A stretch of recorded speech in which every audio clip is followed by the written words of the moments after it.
Hi guys and welcome back to the channel Deepak Yadav Education.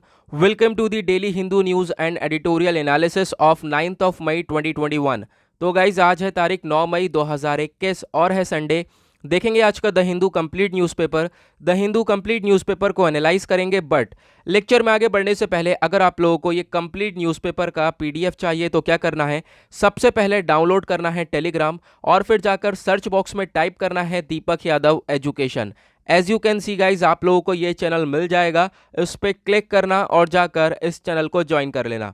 देखो अगर आप लोगों को इस तरीके से ये चैनल नहीं मिलता है तो नीचे डिस्क्रिप्शन बॉक्स में आप सभी लोगों को टेलीग्राम का लिंक दे दिया गया है, वो लिंक इसी चैनल का है। जैसे ही आप उस पर क्लिक करोगे ऑटोमेटिकली ये चैनल ओपन हो जाएगा, इसको जाकर ज्वाइन कर लेना। ज्वाइन करने से फ़ायदा क्या होगा, यहाँ पर आपको डेली बेसिस पे द हिंदू न्यूज़पेपर मिल जाता है, डेली करंट अफेयर के वीडियो का पीडीएफ मिल जाता है, डेली बहुत सारे डिजिटल नोट्स मिल जाते हैं। ये सारी चीज़ें मिलती हैं बिल्कुल फ्री में, तो जाकर इसको ज़रूर से ज्वाइन करना। नाउ बढ़ते हैं आगे, और आगे बढ़ने से पहले हमेशा की तरह हम लोग अपने लेक्चर को एक मैप के क्वेश्चन के साथ स्टार्ट करेंगे। तो आज आप सभी लोगों को मैप में जाकर देखना है उज़्बेकिस्तान को, कहाँ पर है ये एग्जैक्टली लोकेटेड, इंडिया के कंपैरिजन में कहाँ पर है, अच्छे से मैप में देखना। फिर आकर नीचे कमेंट सेक्शन में टाइप करना, जिससे कि आप लोग इसको लंबे समय तक याद रखने वाले हो।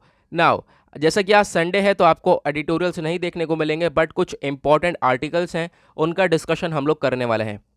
यहाँ पे सबसे पहला आर्टिकल बात करता है, सुप्रीम कोर्ट ने एक सेटअप कर लिया है टास्क फोर्स जो कि ऑक्सीजन एलोकेशन के ऊपर काम करेगा, इंश्योर करेगा कि जो ऑक्सीजन है उसकी प्रॉपर सप्लाई हो स्टेट्स के अंदर, यूनियन टेरिटरीज के अंदर, ताकि कोविड-19 से लड़ा जा सके। तो एक छोटा सा अपडेट इसमें दिया गया कि सुप्रीम कोर्ट ने 12 मेंबर का एक नेशनल टास्क फोर्स बनाया है जो कि ये सब काम करने वाला है। और हमने कल भी डिस्कस किया था कि सुप्रीम कोर्ट काफ़ी नाराज़ हुआ सेंटर से, क्योंकि सेंटर अच्छी तरीके से चीज़ों को इम्प्लीमेंट नहीं कर पाया। तो इन्हीं सब चीज़ों को देखते हुए जो हमारे जस्टिस डीवाई चंद्रचूड़ हैं, इन्होंने कल के दिन 24 पेज का ऑर्डर भी रिलीज़ किया और उसके अंदर ये सारी चीज़ें मैंशन कर दी हैं। ओके, कि किस तरीके से इंश्योर करा जाएगा कि प्रॉपरली ऑक्सीजन की सप्लाई देखी जाए। नाउ आते हैं नेक्स्ट आर्टिकल की तरफ। ये काफ़ी इंपॉर्टेंट आर्टिकल है। यहाँ पर बात करी गई है डीआरडीओ, आप कह सकते हो कि डीआरडीओ ने एक एंटी कोविड-19 ड्रग को डेवलप किया है और उसको इमरजेंसी यूज़ का अप्रूवल भी मिल चुका है कि हम लोग इमरजेंसी के तौर पर उस ड्रग का इस्तेमाल कर सकते हैं। तो बहुत इंपॉर्टेंट आर्टिकल होगा हमारे एग्जाम्स के पॉइंट ऑफ व्यू से भी और वैसे भी। नाउ जो डीसीजीआई है, ड्रग्स कंट्रोलर ऑफ इंडिया, इन्होंने परमिशन दी कि आप लोग इमरजेंसी इस्तेमाल कर सकते हो इस एंटी कोविड-19 का। अब यहाँ पर एक तरीके से जो ये ड्रग है, ये जो मेडिसिन है, इसका नाम क्या है, इसका नाम है drug 2 deoxy D glucose. Okay, now इसको डेवलप करा गया है institute of nuclear medicine and allied science के द्वारा और साथ ही साथ डीआरडीओ के द्वारा, और डीआरडीओ ने कोलैबोरेशन किया डॉक्टर रेड्डी लेबोरेटरीज के द्वारा। ठीक है, इनके साथ कोलैबोरेशन करने के बाद जो है इस एंटी ड्रग कोविड-19 को बनाया गया है। ओके, नाउ अब हम लोग अगर बात करें तो ये है क्या, बेसिकली ये आपको पाउडर फॉर्म में देखने को मिलेगा। इसको करना क्या है, पानी के अंदर डालना है, उसमें पानी में घोलना है और उसके बाद पी लेना है। उससे क्या होगा, ये जाकर आपके जो भी वायरस है बॉडी के अंदर, इन्फेक्टेड सेल्स हैं, उसमें जाकर एक्युमुलेट हो जाएगा, घुल जाएगा और साथ ही साथ जो वायरस की ग्रोथ है उसको वहीं पर ख़त्म कर देगा और वायरस की जो एनर्जी प्रोडक्शन हो रहा है उसको भी वहीं पर ख़त्म कर देगा। और साथ ही साथ यहाँ पर यह भी बताया गया कि कुछ क्लिनिकल ट्रायल्स करे गए थे उससे पहले इस एंटी ड्रग कोविड-19 के, और क्लिनिकल ट्रायल्स में ये पता चला कि जो पेशेंट्स आज के टाइम पर हॉस्पिटल में हैं उनसे ज़्यादा तेज और काफ़ी अच्छे से रिकवरी हो रही है उन पर्सन की जो कि इस पाउडर सैचेट को लेंगे। ओके, तो यहाँ पर बेसिकली इस चीज़ के बारे में बताया गया है, मॉडरेट से लेकर सीवर जितने भी कोविड-19 सिम्टम्स होंगे, मतलब कम सिम्टम है, कम लक्षण है, कम से लेकर अगर आपको ज़्यादा भारी लक्षण है तब भी जो है ये ड्रग काम करेगा। तो उसके बारे में ये सब चीज़ें बताई गई हैं। ओके, तो आपको इसके बारे में ध्यान रखना है, आगे आपको और भी बहुत सारे आर्टिकल देखने को मिलेंगे ना। उसके बाद नेक्स्ट आर्टिकल यहाँ पर एक है, इसमें बताया गया जो सुप्रीम कोर्ट है उसने ऑर्डर किया कि आप लोगों को जो भी प्रेजेंट्स हैं, जो भी कैदी हैं, उनको डीकंजेशन करना पड़ेगा। जैसे कि हम लोग हमारी कंट्री के अंदर कोविड-19 का सेकेंड वेव देख रहे हैं, तो उसके प्रति यहाँ पे बोला गया कि आज के टाइम पर जो जेल वगैरह है वो उसके अंदर ऑलरेडी बहुत ज़्यादा क्राउड है। नाउ अब यहाँ पर हमें ओवर क्राउड होने से रोकना है। तो साथ ही साथ यहाँ पर जो हमारे जस्टिस एन.वी. रमन्ना हैं, इनके द्वारा बताया गया कि अभी आप कह सकते हो जिनको भी जेल वगैरह में डालना है उसको अभी थोड़ा सा लिमिट किया जाए, उसको कम किया जाए, ताकि हम लोग ओवर क्राउडिंग जो है ना उसको रोक सकें। ओके, साथ ही साथ यहाँ पर बोला गया कि अभी जो जहाँ जहाँ पर जिन जिन जेल्स में ज़्यादा ओवर क्राउडिंग हो रही है, वहाँ पर जो भी कैदी है उनको रिलीज़ किया जाए इंतरिम बेल पर, ताकि इस कोविड-19 से हम लोग प्रोटेक्ट कर सकें। नाउ उसके बाद नेक्स्ट आर्टिकल, यहाँ पर एक छोटा सा अपडेट है। आंध्र प्रदेश के अंदर हुआ है एक ब्लास्ट, जिसकी वजह से 10 लोगों की डेथ हुई है। तो उसके बारे में बताया गया। ये ब्लास्ट कहाँ पे हुआ है? ये हुआ है एक, आप कह सकते हो, लाइम स्टोन क्वारी, मतलब कि जो हमारा चूना पत्थर की खदान होती है ना, वहीं पर यह ब्लास्ट हुआ है। और आंध्र प्रदेश में कदपा डिस्ट्रिक्ट के अंदर ये देखने को मिल जाएगा, जब जिलेटिन स्टिक्स को अनलोड किया गया ट्रक से। नाउ जिलेटिन स्टिक यहाँ पर दूसरी बार न्यूज़ के अंदर आ चुका है पिछले कुछ महीने में। अभी आप लोगों को मालूम होगा, हाल ही में एंटीलिया केस हुआ था मुकेश अंबानी वाला। तो मुकेश अंबानी के घर के सामने जो एक कार मिली थी, उसके अंदर जिलेटिन स्टिक्स पाई गई थी। तो मैं आपसे कहूँगा जिलेटिन स्टिक्स को जाकर एक बार इमेजेस में देख लेना, गूगल पर सर्च कर लेना। मैंने यहाँ पर नहीं लगाया है क्योंकि बहुत सारे इश्यूज आ जाते हैं यूट्यूब की साइड से। ओके, नाउ उसके बाद यहाँ पर आते हैं हम लोग नेक्स्ट आर्टिकल की तरफ। तो ये बोला गया, जो दिल्ली है उसके पास वैक्सीन स्टॉक देखने को मिलेगा सिर्फ और सिर्फ 5 या फिर 6 दिन का।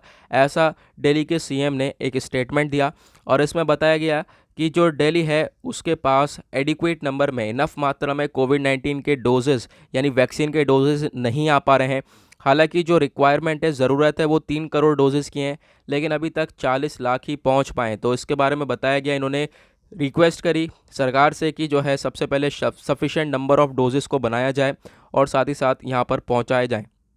उसके बाद नेक्स्ट आर्टिकल आप देख पाओगे, यहाँ पर एक छोटा सा आर्टिकल है। बोला गया है, पॉजिटिव टेस्ट फॉर कोविड-19 not a must for admission. ठीक है, कुछ इंपॉर्टेंट आर्टिकल नहीं है, इसको छोड़ दो। ठीक है, यहाँ पे मैंने इसको ऐसे ही लगा दिया, चलो कोई बात नहीं, आगे बढ़ते हैं। यहाँ पर आता है नेक्स्ट आर्टिकल, एक अच्छा आर्टिकल बात करता है पंजाब फार्मर्स आज के टाइम पर आपको प्रोटेस्ट करने को देखते हुए मिलेंगे। नहीं, फार्म लॉस के प्रति नहीं है। आज के टाइम पर आप देख पाओगे जो लॉकडाउन रिस्ट्रिक्शंस है ना, उसके अगेंस्ट जो है प्रोटेस्ट यहाँ पर किया जा रहा है। फार्म लॉस के अगेंस्ट भी काफ़ी प्रोटेस्ट किया है, हम लोगों ने काफ़ी डिस्कस किया उसके बारे में। नाउ यहाँ पे अगर हम बात करें, जो फार्मर यूनियंस हैं पंजाब के अंदर, उन्होंने यहाँ पर बोला कि आज के टाइम पर जो भी प्रोटेस्ट हो रहा है, वो लॉकडाउन के जो रिस्ट्रिक्शंस लगे हैं उनके अगेंस्ट ही यहाँ पर प्रोटेस्ट किया जा रहा है, ताकि इस लॉकडाउन को ना लगाया जाए। क्योंकि स्टेट और जो अगर हम बात करें सेंट्रल गवर्नमेंट है, दोनों ही मिलकर फेल हो चुके हैं। इन्होंने अच्छे से कोविड-19 को मैनेज ही नहीं करा है। साथ ही साथ 32 फार्मर ऑर्गेनाइजेशन है पंजाब के, जो कि सामने उतर कर आ चुके हैं, और ये लोग भी प्रोटेस्ट कर रहे हैं। और आप कह सकते हो ये लोग फार्म लॉस के अगेंस्ट भी प्रोटेस्ट कर रहे हैं। साथ ही साथ अब यहाँ पर लॉकडाउन के अगेंस्ट भी प्रोटेस्ट देखने को मिल जाएगा। अपील करी जा रही है सारे शॉपकीपर से कि आप अपनी दुकान को ओपन रखो, बंद मत करो, आप अपनी दुकान को खुला रखो, जिससे कि लॉकडाउन के अगेंस्ट ये सारी चीज़ें जाएंगी। उसके साथ साथ यहाँ पर गवर्नमेंट्स, आप कह सकते हो यहाँ पर बहुत सारे स्टेटमेंट दिया गया है, जैसे कि गवर्नमेंट अगर लॉकडाउन इम्पोज कर रही है तो वो अपनी फेलियर्स जो हैं उसको छुपाने के लिए इम्पोज कर रही है। लॉकडाउन का काफ़ी बुरा इम्पैक्ट पड़ेगा फार्मर्स की ज़िंदगी के ऊपर, लेबरर्स के ऊपर, शॉपकीपर के ऊपर। तो इस समय यहाँ पर लॉकडाउन को अवॉइड ही करना चाहिए। तो उसके बारे में यहाँ पर ये सारी चीज़ें बताई गई। चलो आगे बढ़ते हैं नेक्स्ट आर्टिकल की तरफ। नाउ यहाँ पे आप लोगों को देखने को मिलेगा नेक्स्ट एक बहुत इंपॉर्टेंट आर्टिकल। यूरोपियन यूनियन और इंडिया ने मिलकर रिलॉन्च कर दिया है अपना फ्री ट्रेड एग्रीमेंट। और यहाँ पर आप कह सकते हो काफ़ी कुछ चीज़ें हैं जिसके अंदर यहाँ पर दोनों ही मिलकर पार्टनरशिप में रहने वाले हैं।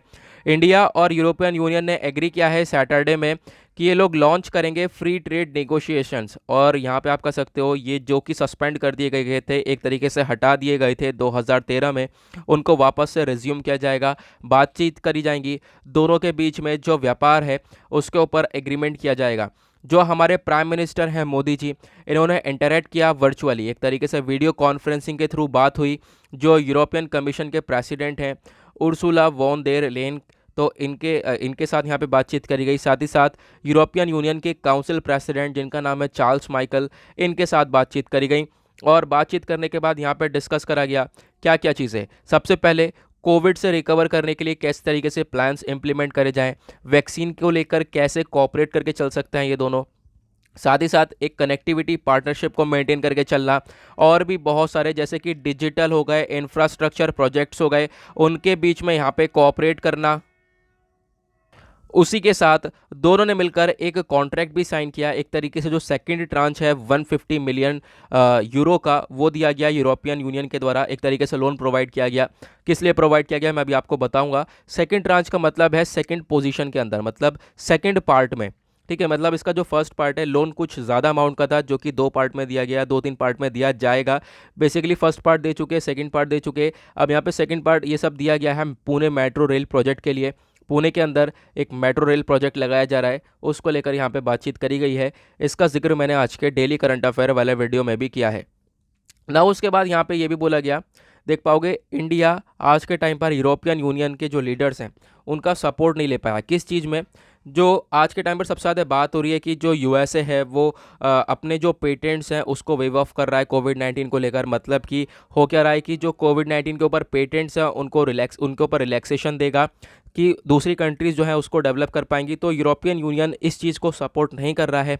उसके बाद यहाँ पर बताया गया कि दोनों ही कंट्रीज़ मिलकर जो है कोविड से लड़ने के लिए यहाँ पर काफ़ी कुछ करने वाली हैं। साथ ही साथ जॉइंट स्टेटमेंट इन्होंने इशू किया जैसे ही मीटिंग ख़त्म हो रही थी। मीटिंग के बाद यहाँ पर क्या स्टेटमेंट इशू करा गया कि जो ये दोनों कंट्रीज़ हैं ये आपस में मिलकर बैलेंस्ड एम्बिशियस वर्क करेंगी, comprehensive and mutually beneficial trade agreement होगा। और यहाँ पर आप कह सकते हो आज के टाइम पर जो चैलेंजेस हैं इन सभी के प्रति जितने भी कोशिश रहेंगी कि इन चैलेंजेस से लड़ा जाए, वो सभी दोनों कंट्रीज़ मिलकर करने वाली हैं। इन्वेस्टमेंट प्रोटेक्शन एग्रीमेंट वगैरह भी यहाँ पर ये लोग साइन करने वाले हैं और उसी में यहाँ पर ये लोग बातचीत करेंगे कि किस तरीके से हम लोग एक तरीके से दोनों साथ में मिलकर आगे बढ़ सकते हैं। इंडिया और यूरोपियन यूनियन की जो कनेक्टिविटी पार्टनरशिप है इसको सैटरडे में साइन किया गया और दोनों ने मिलकर डिसाइड किया ये digital, energy, transport, people to people connectivity, इन सब के ऊपर ये लोग काम करने वाले हैं। Sustainable, comprehensive, rules based approach ये दोनों मिलकर कंट्रीज़ लेकर चलने वाली हैं, तो उसके बारे में ये बताया गया। उसके बाद आते हैं नेक्स्ट आर्टिकल की तरफ। यहाँ पे आप देख पाओगे बोला गया है काजीरंगा के बारे में। तो काजीरंगा के अंदर आप देख पाओगे कुछ कंस्ट्रक्शन एक्टिविटीज़ वगैरह चलती हुई नज़र आई। तो उसको यहाँ पर अथॉरिटीज़ ने इसकी जांच पड़ताल करी और देखा कि हाँ कुछ कंस्ट्रक्शन एक्टिविटीज़ चल रही हैं। नाउ हमारे लिए जो इंपॉर्टेंट एग्जाम के पॉइंट ऑफ व्यू से वो है काजीरंगा, तो इसके बारे में डिस्कशन कर लेते हैं। चलो, नाउ जो ये काजीरंगा है ये आपके बायोडाइवर्सिटी एंड एनवायरनमेंट के पॉइंट ऑफ व्यू से इंपॉर्टेंट है क्योंकि ये नेशनल पार्क इसी पार्ट में आ जाते हैं हमारे। और ये आपके आता है जीएस पेपर 3 में, conservation, government policies and interventions सभी जगह पर कवर करा जाएगा।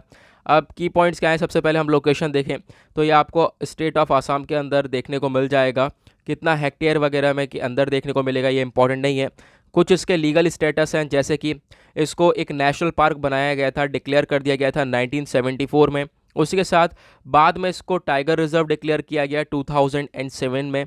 उसके बाद कुछ इंटरनेशनल स्टेटस दिए गए जैसे कि इसको UNESCO world heritage site declare किया गया 1985 के अंदर। उसके बाद एक important bird area bye bird life international, आप कह सकते हो, इसको रिकग्नाइज़ किया गया कि एक काफ़ी इंपॉर्टेंट बर्ड एरिया भी है। बहुत सारी इंपॉर्टेंट प्रजातियां हैं जो कि यहाँ पर देखने को मिल जाती हैं, जैसे कि दुनिया का आप कह सकते हो सबसे ज़्यादा जो वन हॉर्न राइनोज होता है जिसकी एक सींग होती है वो यहाँ पर देखने को मिल जाते हैं। पोबीतोरा वाइल्ड लाइफ सेंचुरी, सबसे हाईएस्ट डेंसिटी यहाँ पर आपको देखने को मिलेगी वन हॉर्न राइनोज की। उसके बाद यहाँ पर जो second highest number of rhinos हैं in Assam after Kaziranga national park. Okay, तो सेकंड नंबर पर काजीरंगा नेशनल पार्क आ जाता है। उसके बाद सबसे ज़्यादा स्पीशीज़ यहाँ पर देखने को मिलेंगी आपको rhino, elephant, royal Bengal tiger, Asiatic water buffalo, ये सब यहाँ पे देखने को मिलेंगे। 2018 का एक सेंसस है जिसके द्वारा बताया गया लगभग 2413 राइनोज़ हैं, यानी 2413, और 1100 एलिफेंट्स यहाँ पर देखने को मिले।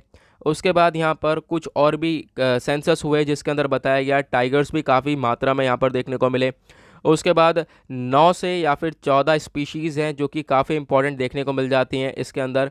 साथ ही साथ रिवर्स और हाईवेज़ की अगर हम बात करें तो नेशनल हाईवे 37 नेशनल हाईवेज़ पास करते हैं इस एरिया से। और साथ ही साथ जो ये पार्क है इसके अंदर 250 सीजनल वाटर बॉडीज़ हैं। कोई आप कह सकते हो कि दिप्लू रिवर रनिंग जो है यहाँ से रन करता है। उसके साथ साथ बहुत सारी वाटर बॉडीज़ भी इस नेशनल पार्क में हम लोगों को देखने को मिल जाएंगी, तो काफ़ी इंपॉर्टेंट था। नाउ आगे आते हैं पेज नंबर 7 के ऊपर। यहाँ पर बात करी गई है इमीडिएट मेजर के लिए।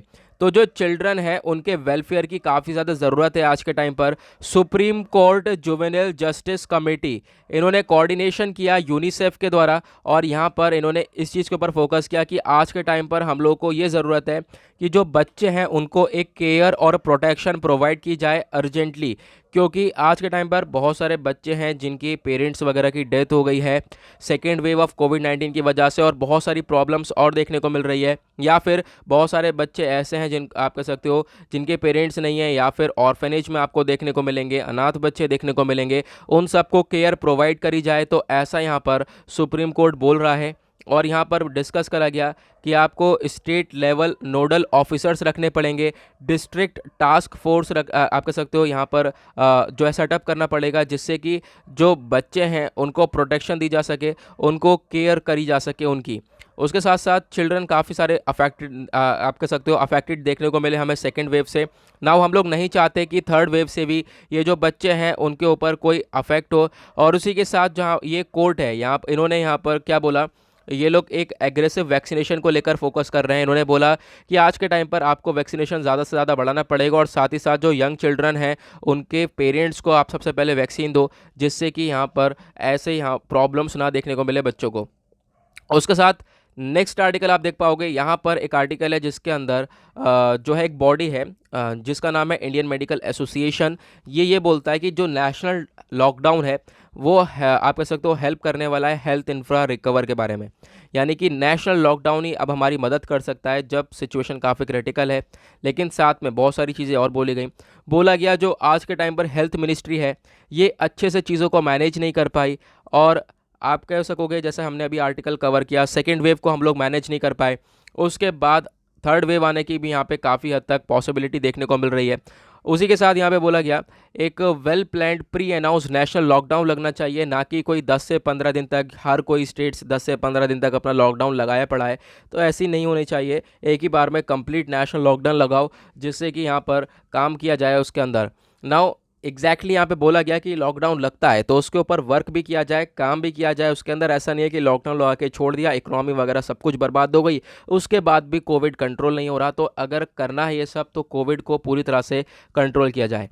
ना उसके बाद यहाँ पे एक आर्टिकल आता है जिसके अंदर बताया गया जो इम्पोर्ट है चाइना से वो हमारा काफ़ी तेज़ी से बढ़ा है। अगर हम बात करें इसी बीच कोविड के बीच में, तो जो Chinese companies manufacturing oxygen concentrator जो कि ऑक्सीजन कंसनट्रेटर बनाती हैं, मेडिकल सप्लाइज़ वगैरह है, ये काफ़ी हद तक हुई है इंडियन कंपनीज़ के द्वारा।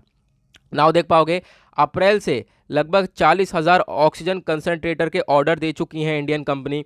21,000 जो है यहाँ पे आप कह सकते हो कि डिलीवर हो चुके हैं अभी तक, और 5,000 वेंटिलेटर्स जो है इसका ऑर्डर दिया गया।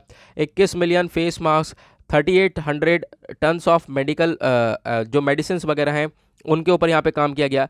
तो आप कह सकते हो ये सब चीज़ें हम लोग इंपोर्ट कर रहे हैं चाइना से, और उसी बीच में जो हमारा इंपोर्ट है वो बढ़ चुका है। ऐसा मैं नहीं बोल रहा हूँ, ऐसा चाइनीज़ आउटलेट भी बहुत सारे हैं, जैसे कि येकाए, यूवे मेडिकल एक प्रोमिनेंट सप्लायर है, इन्होंने भी एक रिपोर्ट रिलीज़ करी जिसके अंदर बताया कि अब जो है इंपोर्ट काफ़ी हद तक रिलीज़ हुआ है इंडिया का, और उसी के साथ यहाँ पे काफ़ी बड़ा जंप देखने को मिला है। और यहाँ पे इंडिया ने रिक्वेस्ट करा चाइनीज़ अथॉरिटीज़ से कि वो इंश्योर करें कि जो सप्लाई चेन है उसको अभी के लिए ओपन ही रहना चाहिए, जो है कि ताकि हम लोग जो है अच्छी तरीके से अपने जो हमारा कोविड-19 चल रहा है उस बीच हम लोग जो हमारी कंपनीज़ वगैरह हैं वो ऑर्डर कर सकें अपना स्टफ़ चाइना से, और जो है इस कोविड-19 से लड़ सकें। ओके, तो ये सारी चीज़ें यहाँ पर बताई गई।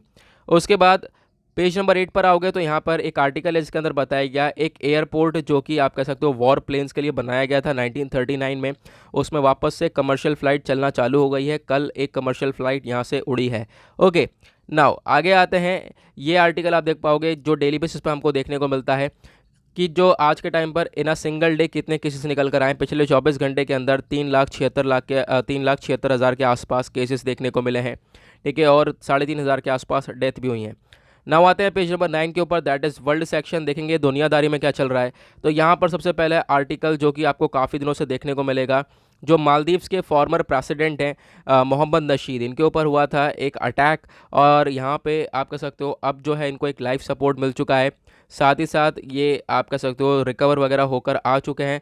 और जो 2 लोग हैं जो कि इस ब्लास्ट से लिंक करते थे उनको भी अरेस्ट कर लिया गया है, क्योंकि एक ब्लास्ट हुआ था जहां पर आप कह सकते हो कि उसकी वजह से इसको इनको एक बहुत बड़ी इंजरी हुई थी। उसके बाद नेक्स्ट आर्टिकल बात करता है जो सऊदी अरेबिया और पाकिस्तान है, दोनों अपने जो रिलेशंस हैं उनको वापस से रीसेट कर रहे हैं।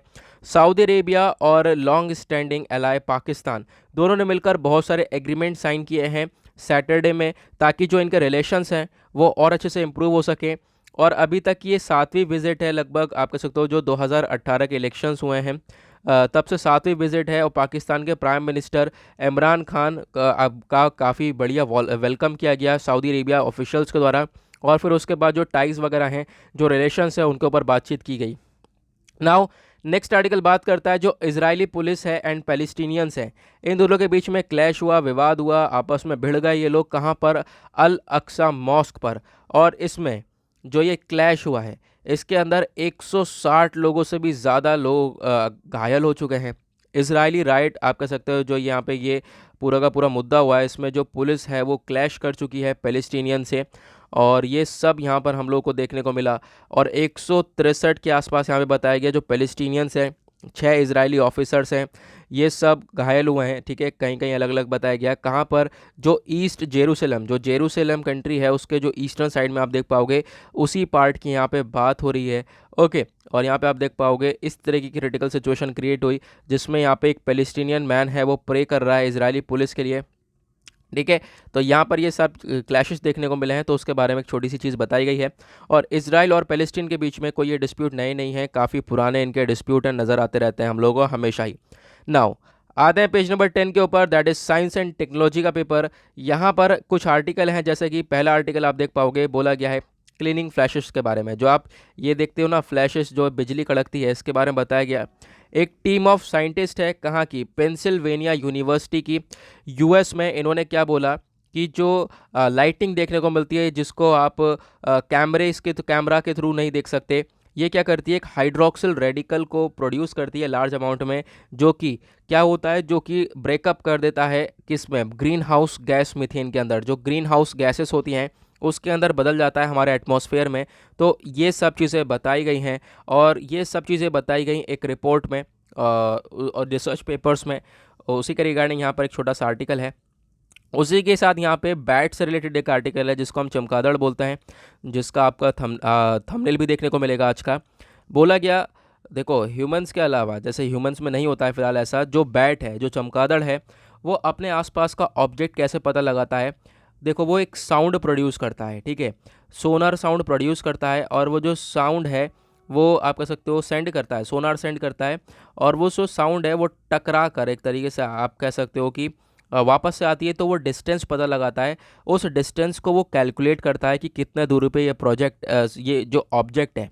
ठीक है, तो यहाँ पे आप देख पाओगे they use sonar to send out a sound wave, एक साउंड वेव निकालते हैं ये लोग। ठीक है, और साउंड वेव निकालने के बाद कैलकुलेट करते हैं कि कितने टाइम में वो जो साउंड वेव है किसी सामान से टकरा कर वापस आई है, और इस कैलकुलेशन को बोला जाता है स्पीड ऑफ साउंड। ओके, अब ये सब पूरी रिसर्च है, ये आपको देखने को मिलेगी पीएनएस के अंदर। और यहाँ पे बताया गया कि ये जो क्वालिटी है ये चमगादड़ के अंदर बचपन से ही होती है। ये पता लगा लेता है किस तरीके से अपना साउंड वेव का इस्तेमाल करके कि कितनी दूरी पे कौन सा ऑब्जेक्ट देखने को मिलेगा। ओके, कैसे इस्तेमाल करते हैं मैंने आपको बता दिया। साउंड छोड़ते हैं, साउंड टकरा के वापस आती है, तो वो उसकी कैलकुलेशन लगा लेते हैं कि एक तरीके से कैलकुलेट कर लेते हैं कि कितना डिस्टेंस पर वो देखने को मिलेगा। ओके, कितने टाइम में उनकी वापस से आवाज़ आ रही है। नाउ नेक्स्ट आर्टिकल बात करता है, कुछ स्टडीज़ पब्लिश करी गई जिसके अंदर बताया गया वैक्सीनेशन देने के बाद जो इन्फेक्शन है वो काफ़ी तेज़ी से कम हुआ है यूएस के अंदर। तो जो पीपल हैं जिन्होंने फाइज़र वैक्सीन को रिसीव किया है यूएस हॉस्पिटल्स में, तो उनके जो सिम्टम्स वगैरह हैं वो सब काफ़ी कम हुए हैं as compare to the unvaccinated people. तो यहाँ पर ये सब रिसर्च पब्लिश करी गई journal of the American Medical Association में। और यहाँ पर ये सारी चीज़ें बताई गई कि जो थोड़े मोड़े सिम्टम्स और ये सब कुछ है, ये सब बहुत कम हो जाते हैं इस वैक्सीन के बाद, ऐसा यहाँ पर प्रूव करा गया। उसी के साथ बोला गया लेकिन 2 डोजेस की भी काफ़ी ज़्यादा ज़रूरत है। देखो, अगर आप 2 डोजेस कंप्लीटली ले लेते हो तो उसके बाद और ज़्यादा अच्छी तरीके से ये चीज़ काम करेगी ना। यहाँ पे ये लाइन में पढ़ के बता देता हूँ आपको। People who receive the Pfizer covid vaccine at a US hospital, जो भी लोग हैं जिनको फाइजर कोविड-19 वैक्सीन दी गई यूएस हॉस्पिटल में, उनके अंदर जो सिम्प्टोमेटिक और एसिम्प्टोमेटिक इन्फेक्शन देखने को मिला था कोविड-19 का, वो बहुत ही तेज़ी से कम हुआ अगर हम बात करें दूसरी तरफ अनवैक्सीनेटेड पीपल से। तो ये सब स्टडी ने बताया, मतलब वैक्सीनेशन वर्क कर रही है। उसके बाद यहाँ पे और कोई इंपॉर्टेंट आर्टिकल है नहीं। एक इंपॉर्टेंट आर्टिकल यहाँ पर आप देख पाओगे, ये है, इसके अंदर बताया गया शार्क्स के बारे में। तो बहुत सारी बर्ड्स जो हैं, ये एनिमल्स हैं जो कि इस्तेमाल करते हैं किस चीज़ का, अर्थ मैग्नेटिक फील्ड का, north pole, south magnetic field, north magnetic field, इस चीज़ का इस्तेमाल करके ना डायरेक्शन का पता लगाते हैं। ठीक है, अपना जब भी एक जगह से दूसरी जगह पर जाते हैं तो ऐसे यहाँ पर एक स्टडी पब्लिश गई करेंट बायोलॉजी में, जिसके अंदर बताया जो शार्क होती हैं, आपको मालूम होगा शार्क क्या होती हैं, तो ये लोग भी अर्थ मैग्नेटिक फील्ड्स का इस्तेमाल करते हैं। जैसे कि यहाँ पे मैंने बताया नॉर्थ पोल, साउथ पोल, इन सब का इस्तेमाल करते हैं अपना लंबा लंबा डिस्टेंस ट्रैवल करने के लिए। और जो है यहाँ पर माइग्रेशन अगर करती हैं, इधर से उधर जाती हैं, तो यहाँ पर इन अर्थ मैग्नेटिक फील्ड का इस्तेमाल किया जाता है। ये सब पूरा एक्सपेरिमेंट किया गया और यहाँ पे आप देख पाओगे कि एक्सपेरिमेंट कैसे किया गया। कुछ शार्क्स थी जिनको एक जगह से उठाकर दूसरी जगह पर डाला गया। उसके बाद कुछ आर्टिफिशियल मैग्नेटिक फील्ड वाली कंडीशन डाली गई, ठीक है, अर्थ मैग्नेटिक फील्ड वाली कंडीशन रखी गई, जिसके बाद यहाँ पर ये सब चीज़ें कैप्चर करी गई हैं। ओके, नाउ इसी के साथ होता है हमारा आज का न्यूज़पेपर एनालिसिस समाप्त। और कुछ इसमें इतना इंपॉर्टेंट नहीं है, आप किसी चीज़ के लिए मत जाना। ओके, नाउ यहाँ पर यही थे कुछ आर्टिकल। नाउ करते हैं इस पूरे न्यूज़पेपर एनालिसिस को समाप्त।